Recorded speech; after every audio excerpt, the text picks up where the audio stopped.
थोड़ा एक बार रिपीट कर दें कि अगर मैट्रिसेज एनसीईआरटी क्लास 12 का देखा जाए तो ये आपका जो चैप्टर है बाबू, ये जो आपका चैप्टर है उस चैप्टर का नाम है 3, जिसे हम हिंदी में आव्यूह के नाम से जानते हैं। यहां पे हमने आपको 3.1 पढ़ा दिया। 3.1 में हमने सबसे पहले बताया कि आव्यूह किसे कहते हैं, आव्यूह क्या होता है। उसके बाद हमने पंक्ति क्या होता है, स्तंभ क्या होता है, आव्यूह के सदस्य क्या होते हैं, कोटि क्या होते हैं, और आव्यूह के प्रकार में हमने बताया कि पंक्ति आव्यूह क्या है, स्तंभ आव्यूह क्या है, वर्ग आव्यूह क्या है, आयतकार आव्यूह क्या है, आव्यूह का विकर्ण क्या है, विकर्ण आव्यूह क्या है, इकाई आव्यूह क्या है, तत्समक आव्यूह क्या है, शून्य आव्यूह क्या है, निम्न त्रिभुजाकार आव्यूह क्या है, उच्च त्रिभुजाकार आव्यूह क्या है, और आव्यूह की समानता जैसे टॉपिक में हमने चर्चा करते हुए 3.1 के सवालों को सॉल्व किया। अब 3.2 की अगर हम बात करें, 3.2 में तो यहां पे हमने आपको पढ़ाया था कि आव्यूह का योग क्या होता है, आव्यूह के योग का गुणधर्म क्या होता है, आव्यूह का अंतर क्या होता है, और अदिश गुणन क्या होता है, अदिश गुणन का गुणधर्म क्या होता है, और आव्यूह के अदिश का गुणा क्या होता है, दो आव्यूहों का गुणा क्या होता है। ये समझाते हुए हमने 3.2 को समाप्त किया। आज हम 3.3 की शुरुआत करेंगे और 3.3 में सबसे पहले हमें पढ़ना क्या है, तो आव्यूह का परिवर्त, और हम आते हैं अपने टॉपिक पे, यानी ट्रांसपोज ऑफ मैट्रिक्स। ध्यान दिएगा, ट्रांसपोज ऑफ मैट्रिक्स यानी आव्यूह का परिवर्त। ध्यान दिए, आव्यूह का परिवर्त क्या है, सुनो देखो। जैसे मान लो कि तुम्हारे पास अगर दो आव्यूह था तो जोड़ना सीख लिए, घटाना तक सीख लिए, और मल्टीप्लाई करना भी सीख लिए। लेकिन आप इसको समझ रहे, ट्रांसपोज, ट्रांसपोज का मतलब होता है परिवर्त, परिवर्त मतलब हम कह सकते हैं परिवर्तन। कैसा परिवर्तन होना चाहिए, जैसे बात को समझो। देखो, अगर हमें कहना होगा तो हमने कहा क्या कि 157306। देखो, ये हमारे पास कोई एक मैट्रिक्स दिया गया है, एक आव्यूह दिया गया है, और परिवर्त दिया गया है। परिवर्त का मतलब होता है परिवर्तन, और परिवर्तन को हम a डैश या a के पावर t भी लिखेंगे तो गलत नहीं है। अब ये परिवर्त का मतलब क्या होता है कि आपके पास सर जो पंक्ति दिया गया है, जो रो दिया गया है, उसको आप कॉलम में बदल लीजिए, और जो कॉलम दिया गया है उसको रो में बदल लीजिए। मतलब ये आपके पास क्या है, रो है ना, तो इसको आप कॉलम में बदल दीजिए। 157 306 यानी कहने का तात्पर्य क्या है कि आपके समक्ष यदि कोई आव्यूह दिया गया है और परिवर्त निकालने के लिए कह दे, तो ये ध्यान में रखिएगा कि जो पंक्ति है उसको स्तंभ के रूप में लिख दिए, जो पंक्ति है उसको स्तंभ के रूप में लिख दिएगा। इसी को हम कहते हैं आव्यूह का परिवर्त। जैसे मान लीजिए अगर b बराबर हमें कहना होगा, b बराबर सुनो क्या, 2018 और 29 ये दिया गया है, और कहेगा कि b का ट्रांसपोज बताइए कि b का ट्रांसपोज क्या होगा।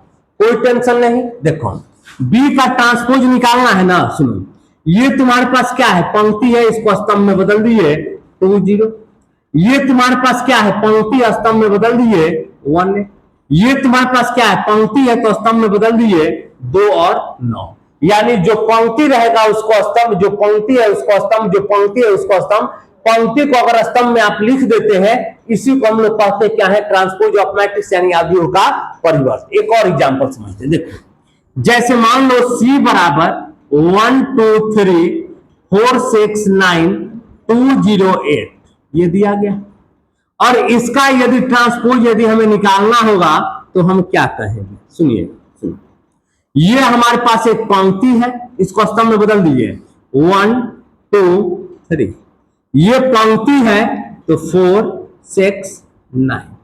ये पंक्ति है तो 208। यानी ध्यान में रखिएगा कि जो पंक्ति रहेगा उसको स्तंभ के रूप में लिख दे लीजिएगा, उसी को हम कहते हैं आव्यूह का परिवर्त यानी ट्रांसपोज ऑफ मैट्रिक्स। जो भी पंक्ति रहेगा उसको स्तंभ में लिख दिए, पंक्ति है स्तंभ, पंक्ति है स्तंभ, यानी पंक्ति को स्तंभ में लिख दीजिएगा। इसी को हम कहते हैं आव्यूह का परिवर्त। एक बात और समझिए क्या है, अगर यहाँ पे देखा जाए, यहाँ पे देखा जाए तो आव्यूह का कोटि क्या है, तो आप कहोगे 2 गुना 3, ठीक। लेकिन परिवर्त निकालिएगा तब कोटि क्या रहा, 3 गुना 2, 3 गुना 2।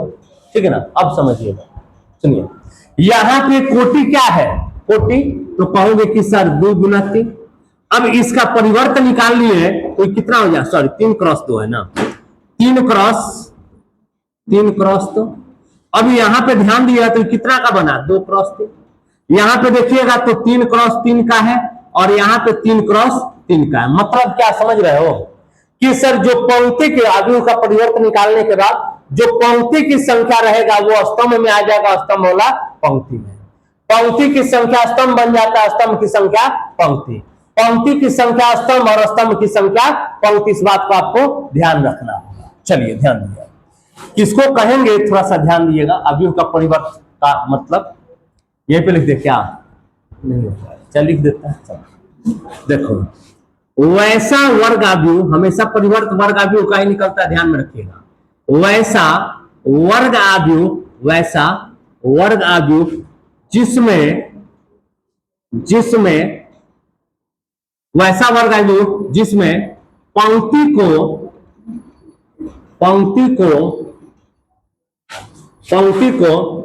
स्तंभ तथा स्तंभ को, तथा नहीं, या पंक्ति को स्तंभ या स्तंभ को पंक्ति या स्तंभ को पंक्ति के रूप में बदलने की प्रक्रिया को अवयव का परिवर्त कहते हैं। अवयव का परिवर्त कहते हैं। ध्यान दिया, वर्ग अवयव यहाँ पे नहीं होगा, माफ कीजिएगा। वैसा अवयव जिसमें पंक्ति को स्तंभ या स्तंभ को पंक्ति के रूप में बदलने की प्रक्रिया को अवयव का परिवर्त कहते हैं। ये ध्यान में रखें, ऐसा नहीं है कि हमेशा ये वर्ग अवयव पर लागू होगा, ये वर्ग अवयव थोड़ी है, ठीक है ना। तो इस बात को ध्यान में रखिएगा। वैसा अवयव जिसमें पंक्ति को अगर आप स्तंभ में बदल देते हैं या स्तंभ को पंक्ति के रूप में लिख देते हैं तो उसी को हम क्या कहते हैं, अवयव का परिवर्त कहते हैं। अवयव का परिवर्त कहते हैं। एक एग्जांपल के तौर पर समझिए, देखिए, जैसे मान लीजिए हमारे पास a बराबर दिया गया है, क्या, a11, a12, a13, a21, a22 और a23, a31, a32 और a3। ये हमारे पास एक अवयव हो। अगर इसका परिवर्तन निकालना है यानी a डैश, तो क्या लिखेंगे, यहां पे लिख सकते हैं को परिवर्त कहते हैं, इसे a डैश द्वारा सूचित करते हैं। कहीं कहीं एक पावर टी भी मिलता है, द्वारा सूचित करते हैं, a डैश द्वारा सूचित करते हैं। यानी a डैश बराबर यदि लिखना होगा तो क्या लिखेंगे, a11, a12, a13। उसके बाद ये पंक्ति है a21, a22, a23, देखो ये पंक्ति है ना 31, a32 और a3। बताओ कोई दिक्कत, जो पंक्ति रहेगा उसी को स्तंभ के रूप में लिख देना है। पंक्ति स्तंभ, पंक्ति स्तंभ, यानी जो पंक्ति रहेगा वो स्तंभ बदल जाए। यानी आप इसको कह सकते हैं कि आपके पास aij जो है ना वो आपका aji के रूप में चेंज हो जाएगा। देखो कैसे, 1 1 1 1 तो है, 1 2 2 1 पे आ गया, 1 3 3 1 हो गया, a21 a12 आ गया, a22 2 2 चलिए 2 3 3 2 3 1 1 3 3 2 2 3 3। यानी आपको ध्यान रखना होगा कि जो आपका aij है वो किस में बदल जाएगा, aji में बदल जाएगा। एक एग्जांपल और समझाते हैं।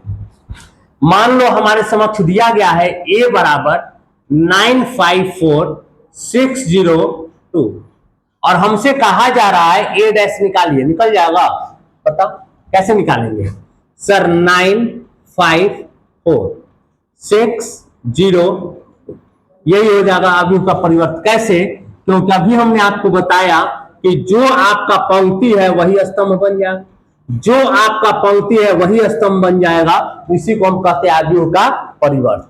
जैसे एक और एग्जांपल लेते हैं, बी बराबर मान लीजिए 197 और कहेगा कि इसका ट्रांसपोज निकालिए, रुकिएगा जिससे पूछेंगे। विकास खड़ा होइए तो बोलिए क्या होगा, कैसे, इस तरह से पंक्ति या स्तंभ बनेगा तो 19 और बोलिए कोई दिक्कत है तो, यानी पंक्ति जो है उसको स्तंभ और स्तंभ जो है उसको पंक्ति के रूप में लिख दीजिएगा, उसी को हम क्या कहते हैं, आव्यूह का परिवर्तन। तो कोई भी एग्जांपल दे सकता है। सी बराबर मान लीजिए 125 है, कहेगा इसका ट्रांसपोज निकालिए, क्या लिखोगे 125, समझ में आ गया होगा, ठीक है ना। और पंक्ति कोटि जो है वो भी बदल जाएगा। देखो ये कितना क्रॉस कितना का है, 3 क्रॉस 1 है ना, अब ये कितना का हो जाएगा 1 क्रॉस 3, ये कितना का है 1 क्रॉस 3 का है, तो ये बदल के 3 क्रॉस, कोई दिक्कत है क्या, 1 क्या 1 में परिवर्तन नहीं हुआ मतलब, हाँ तो परिवर्तन हुआ नहीं, पहले 3 था, 3 गो पंक्ति 3 गो स्तंभ, तो बदल के लिखिए तो 3 गो पंक्ति 3 गो स्तंभ 3 गो पंक्ति 3 क्रॉस 3 है ना बनेगा, ठीक है ना। चलिए अब आपसे क्या है अपने अगले टॉपिक पे, प्रॉपर्टीज ऑफ ट्रांसपोज। देखो आव्यूह के कुछ प्रॉपर्टीज है इसके जिसको ध्यान में रखना पड़ेगा। पहला कि यदि आपके पास ए डैश का डैश है ना, तो निश्चित तौर पर किसके बराबर होगा, ए के बराबर होगा, ए के बराबर होगा। चलिए इसको सत्यापित भी कर देते हैं, सुनो जैसे मान लो ए बराबर हम मान लेते हैं 157,206 है, ए बराबर मान लेते हैं। अगर इसका हम एक बार परिवर्त करेंगे तो क्या होगा बताओ, 157,206 हो जाओ। अब इसका परिवर्त का परिवर्त यदि कर दे तब क्या होगा बताओ, 157,206 हो जाएगा। यानी ए डैश का अगर डैश देखा जाए तो ये किसके बराबर था बाबू, तो ए के, ठीक ना। इसलिए हम कहते हैं कि ए डैश का डैश बराबर क्या होता है, ए होता है, कोई दिक्कत। चलिए इसके बाद की अगर हम बात करें दूसरा इसका, तब ध्यान दिया, देखिए के ए का होल डैश का है या के ए का होल डैश, दोनों बात एक ही है। आप ए डैश निकालिए तब के से गुणा कीजिए, या ए में के से गुणा करके तब डैश निकालिए, उससे मान में कोई परिवर्तन नहीं होता। इसको भी सत्यापित कर दे। के बराबर मान लीजिए 5 मान लेते हैं और ए बराबर क्या मान ले 125,306 ले लेते हैं, ठीक। अब यहां पे एलएचएस कह रहा है कि के इंटू ए डैश, यानी के का मान 5 और ए का मान क्या है 125,306, डैश निकाल के तब 5 से गुना करना है। और यहां पे क्या कह रहा है कि के का मान 5 और ए का मान क्या है 125,306 और पूरा का डैश है। चलो ध्यान दो, 5 इसको बदलेंगे तो 125,306, और यदि इसको हम हल करें 5 1 जा 5 5 दूनी का 10 50 25 5 की आई 15 0 6 5 30 और कोई दिक्कत, गुना कर देंगे कितना हो जाए बताओ, 5 10 25 15 0 30 कितना हो जाए बाबू। इधर में अगर ट्रांसपोज कर दें 5 10 25 15 0 बताओ बराबर है कि नहीं है। तो ट्रांसपोज के भी गुणधर्म होते हैं। पहला गुणधर्म ए डैश का डैश यदि कहेगा तो समझ लेना ए ही होगा, और यदि के में ए का डैश का है तो आप ए में के से गुना करेंगे तब डैश निकालिएगा, उससे कोई परिवर्तन नहीं होता है। तीसरा क्या है सुनिएगा, तीसरा प्रॉपर्टीज में क्या है, तीसरा कि अगर आपके समक्ष ए प्लस बी का होल डैश देना तो आप इसको ए डैश प्लस बी डैश लिख देना, इससे मान में कोई परिवर्तन नहीं होता है। ए प्लस बी का होल डैश अगर कहेगा तो आप ए डैश प्लस बी डैश लिख देना, इससे कोई परिवर्तन नहीं होगा। चौथा की अगर हम बात करें, चौथा की बात, तो यदि आपके पास ए इंटू बी का डैश हो तो ये निश्चित तौर पे बी का डैश इंटू ए डैश के बराबर होगा। इसको भी सत्यापित करेंगे। और अगर पछवा ध्यान में रखिएगा कि यदि ए बी सी का डैश का है ना, तो C dash B dash into A dash opposite चलता है। जैसे ए बी का होल डैश था तो B dash into A dash, A B C का होल डैश है तो C dash into B dash into A dash. इसको ये तो सिंपल आप ए प्लस बी जोड़ के तब डैश निकाल लिए, या ए का डैश निकाल लीजिए, बी का डैश निकालिए और तब जोड़िए तो बराबर होगा। चलिए इसके लिए हम एक एग्जाम्पल, ये सवाल आपके एग्जाम्पल 21 है और आपकी किताब का दिया गया है। देखो क्या कह रहा है, कह रहा है कि ए का मान बी का मान दिया गया है और सिद्ध करें कि ए बी का होल डैश बराबर B dash into A dash. सुनो सुनो, अगर हम सॉल्व करते हैं, हल करते हैं, तो a बराबर क्या दिया गया है बताओ, -2 4,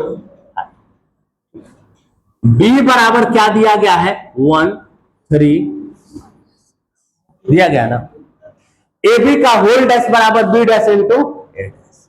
ए बी में गुना करके एलएचएस लेकर पहले चलते हैं लेफ्ट हैंड साइड से। क्या कर रहा है, ए बी का होल डैश यानी ए का मान -2 4 5 और बी 1 3 -6 और तब आपको डैश निकालना है, तब डैश निकालना है। गुना के लिए तो आपको 3.2 में पढ़ाए हुए थे नल बाल्टी की तरह, -2 -3 का 6 माइनस माइनस प्लस, फिर 4 4 तिहाई 12 6 चौके 24 5 एकम 5 5 एकम 5 5 तिहाई 15 और 6 पाँचे 30। यानी अब इसको लिखना होगा तो क्या लिखेंगे बताओ, -2 -6 हो जाएगा 4 12 5 15। कोई दिक्कत है तो बोलो, ठीक है, डैश भी निकाल दी। अब यहां पे आरएचएस क्या कह रहा है, थोड़ा सा ध्यान देना। आरएचएस कह रहा है कि B dash into A dash, तो बी का मान क्या है 1 3 -6 और ए का मान क्या है -2 4 5। दोनों का डैश है, डैश डैश लगाते हैं, पंक्ति जो है वो स्तंभ में बदल जाएगा। कितना हो जाएगा बताओ, 1 3 -6 हो जाएगा और ये -2 4 5 मल्टीप्लाई यदि कर दें कितना हो जाएगा, -2 4 5 -6 12 और 5 3 जा 15 12 -24 -30। मिला, दोनों बराबर है कि अलग अलग है, बराबर है ना। इसलिए हम कहते हैं कि यदि हमारे पास ए बी का डैश हो जाए तो तुम इसे B dash into A dash लिख देना, इससे मान में कोई परिवर्तन नहीं होता है, कोई दिक्कत, ठीक। अब यहां से अगर हम आगे बढ़ते हैं तब हमें सिमेट्रिक मैट्रिक्स पढ़ना है, और सिमेट्रिक मैट्रिक्स क्या है थोड़ा सा ध्यान देखिए, यानी इसको अगर हिंदी में कहना होगा तो सममित, सममित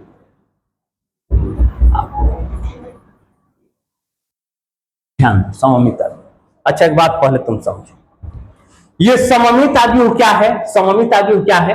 तो सबसे पहले आपको ये पता होना चाहिए कि एक ऐसा मैट्रिक्स, ये हमेशा स्क्वायर मैट्रिक्स पे लागू होता है, वर्ग आव्यूह पे लागू होता है।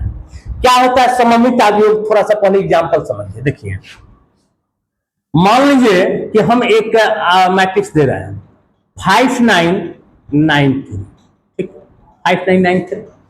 अगर इसका ट्रांसपोज यदि हम आपसे पूछ दें कि इसका ट्रांसपोज बताइए तो विकास खराब, तो क्या होगा इसका ट्रांसपोज 5 9 9 3। चलो कोई बात नहीं, बैठ जाओ। अगर एक आव्यूह हम बी बराबर लेते हैं बाबू, मान लो 1 2 5 2 3 9 5 9 4, हम एक आव्यूह ले ली। अब बड़े इस खराब, तो इसका ट्रांसपोज बताइए क्या है, 1 2 5 और बोलिए 2 3 9 और बोलिए 5 9। अब ध्यान, यहां पे दोनों में क्या समानता देखते हो, क्या दोनों में क्या आप देखते हो कि दोनों एग्जाम्पल में क्या समानता पा रहे हो, है नीचे वाला बराबर है, मतलब क्या है दोनों बराबर। यानी एक ऐसा आव्यूह जिसमें ए का मान और ए डैश का मान बराबर अगर आ जाए ना तो इसी को हम कहते हैं सममित आव्यूह। बस ये ध्यान में रखना है। अगर ए का मान देखो, यहां पे एग्जांपल समझो, दोनों मान a और a डैश बराबर है तो ये सममित हो गया, ये दोनों मान बराबर है तो सममित हो गया। यानी अगर कहना होगा कि हम किसको कहेंगे तो ध्यान दिएगा, ध्यान देखो, वैसा वर्ग आव्यूह, वैसा वर्ग आव्यूह जिसमें a बराबर a डैश हो, उसे सममित आव्यूह कहते हैं, सममित आव्यूह कहते हैं। एकदम सिंपल ध्यान रखना है कि अगर a का मान और a डैश का मान बराबर अगर आ जाए ना, इसी को हम क्या कहते हैं, सममित आव्यूह कहते हैं। एक बात और ध्यान कि सर आप कैसे समझ गए, आप कैसे समझे कि सर ये सममित हो गया। सुनो पहले बात देखो, सममित के लिए एक बात ध्यान रखना, जो तुम यहां पे देख रहे हो ना, जो यहां पे देख रहे हो वही मान तुम्हें यहां पे नजर आ रहा है कि नहीं आ रहा है। यानी अगर हम देखें तो यहां पे ये दोनों क्या है, आपस में बराबर है कि नहीं है, ये और ये बराबर है ना बाबू, ये और ये बराबर है। तो सममित के लिए ध्यान रखना, डायगोनल चाहे कुछ भी लिख देना, लेकिन इन दोनों का स्थान बराबर होना चाहिए। यहां पे अगर आते हैं तो आप ध्यान देना, यहां पे जो हमने लिखा है वही मान हमने यहां पर भी लिखा है कि नहीं लिखा है। जो मान हमने यहां पे लिखा है वही मान यहां पे लिखा है। तो ऐसी परिस्थिति में जो मान यहां पे लिखे हैं वही मान यहां पर लिखे हैं, तो इसी को हम लोग क्या कहते हैं, सममित कहते हैं। यानी a12 बराबर a21, a13 बराबर a31, a23 बराबर a32। जैसे एक एग्जांपल समझो, क्या जैसे मान लो हमारे पास a बराबर a11, a12, a13, a21, a22, a23, a31, a32, a33, ये बराबर हो गया। अब यहां से थोड़ा सा ध्यान दीजिएगा, क्या यहां से ध्यान दीजिएगा, अगर हम a डैश निकालना है, मतलब अगर सममित आव्यूह होगा तो क्या ध्यान देना है, ये और ये हमेशा बराबर होंगे, ये और ये हमेशा बराबर होंगे, ये और ये हमेशा बराबर होंगे। मतलब क्या सर, ए आई जे बराबर ए जे आई होगा, ए आई जे बराबर ए जे आई होगा। इस बात को आपको ध्यान रखना है। बोलिए कोई दिक्कत, ठीक है, आगे बढ़े ना। चलिए अब थोड़ा सा अगर हम आगे बढ़ते हैं थोड़ा सा, तो ध्यान दीजिएगा, ये समझ में आ गया है ना क्या होता है।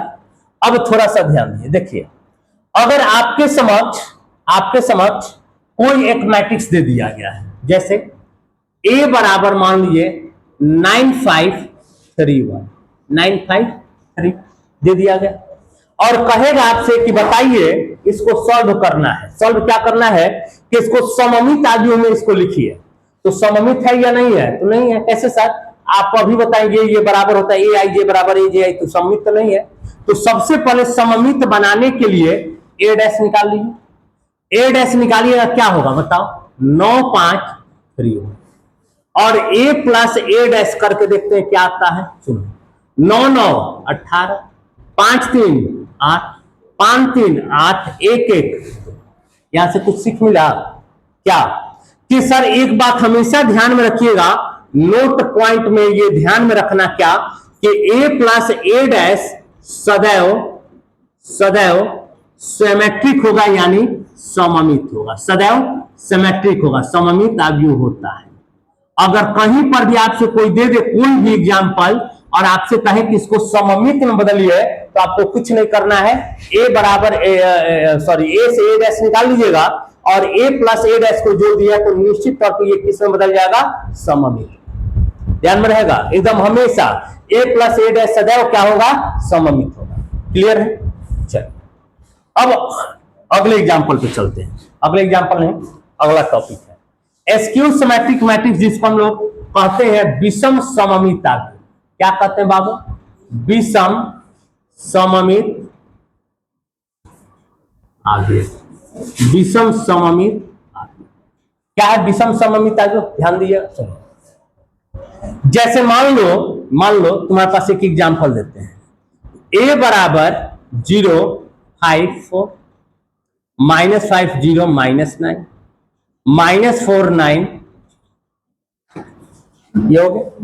अगर हम इसका a डैश निकालें तो a डैश क्या होगा बताओ ना, 0 5 4 -5 0 -9 -4 9 हो जाएगा। a डैश का मान निकाल।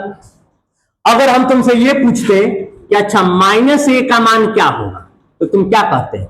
माइनस से गुना, जीरो के पहले प्लस माइनस का कोई वैल्यू नहीं, -5 -4 5 0 9 4 -9, बोलो कोई दिक्कत? क्या तुम मिलाओ a डैश और -a का मान बराबर है क्या?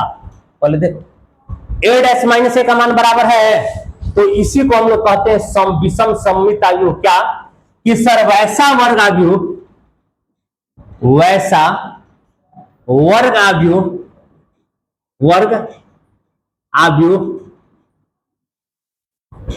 जिसमें a डैश इक्वल टू क्या हो, -a।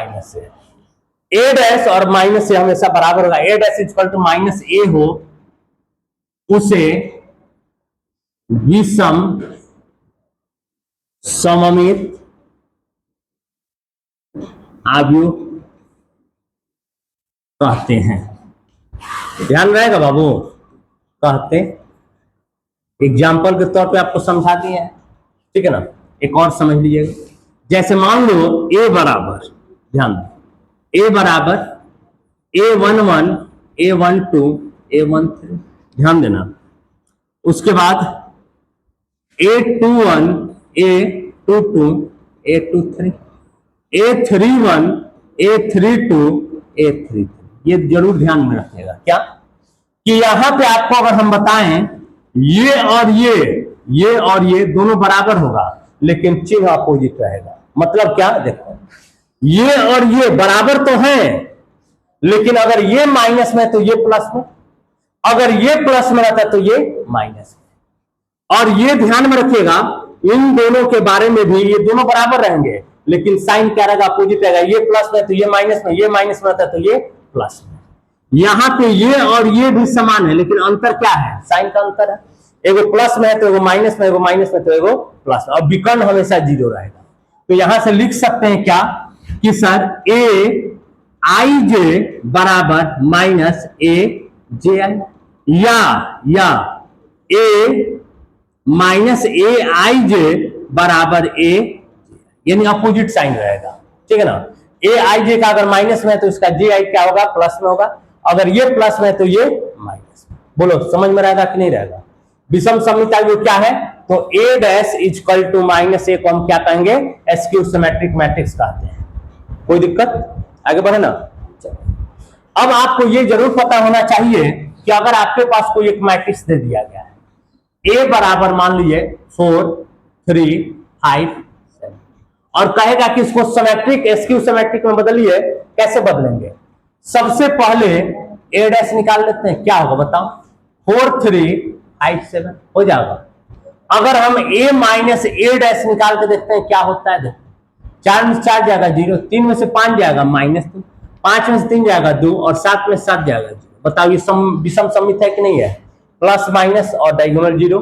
तो हम कह सकते हैं क्या sir, a minus a dash, ये नोट में लिख लो, नोट में a माइनस a डैश सदैव विषम सममित होता है, सदैव विषम सममित होता है, विषम सममित आव्यूह होता है।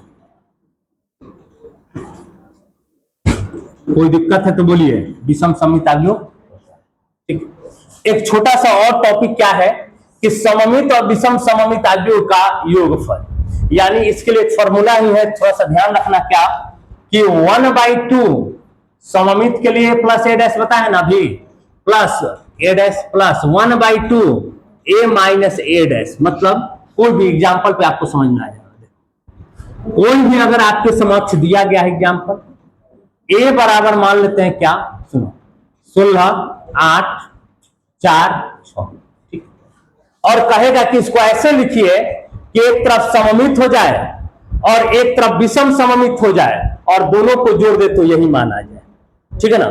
तो चलिए देखते हैं कैसे। सबसे पहले हम ए डैश निकाल लेते हैं। ए डैश बताओ क्या हो जाएगा, 16 8 4 हो जाएगा ना।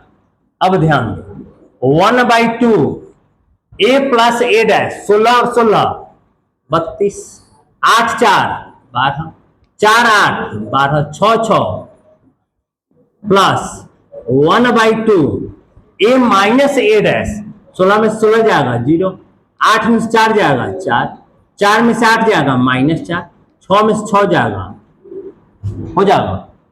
अब क्या है सुनिए, 16 6 6 6 प्लस 0 2 -2। अब ये इस तरह से लिखे, बताइए सममित है कि नहीं है, ये और ये बराबर है, ये विषम सममित है कि नहीं है, लेकिन दोनों को जोड़िएगा ना तो यही आ जाए। देखिए कैसे, 16 0 16, 6 2 8, 6 में से 2 जाएगा 4 और 6 0 6। तो ये भी आप ध्यान में रखिएगा कि अगर सममित और विषम सममित के आव्यूह के योगफल के रूप में सवाल पूछे तो 1/2 ए प्लस ए डैश प्लस 1/2 ए माइनस ए डैश, ए प्लस ए। और यहाँ पे आपको जो जो बताएं एक बार पुनः रिपीट कर दे और आपका थ्योरी जो है 3.2 का समाप्त होता है। देखो क्या भी बताएं कि सर आव्यूह का परिवर्त क्या होता है, जिसमें पंक्ति स्तंभ हो जाए, स्तंभ पंक्ति हो जाए।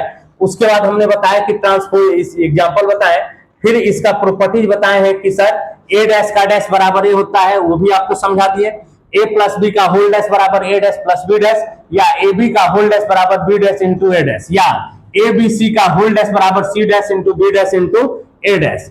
उसके बाद सिद्ध करें कि ए बी का डैश बराबर B dash into A dash, तो ये हमने प्रूफ भी कर दिया।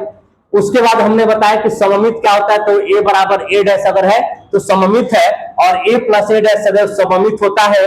उसके बाद हमने बताया कि विषम सममित आव्यूह क्या होता है, तो ए डैश बराबर माइनस ए विषम सममित आव्यूह होता है, और ए माइनस ए डैश सदैव विषम सममित आव्यूह होता है। उसके बाद आव्यूह के योगफल के रूप में भी सवाल को हमने समझा दिया।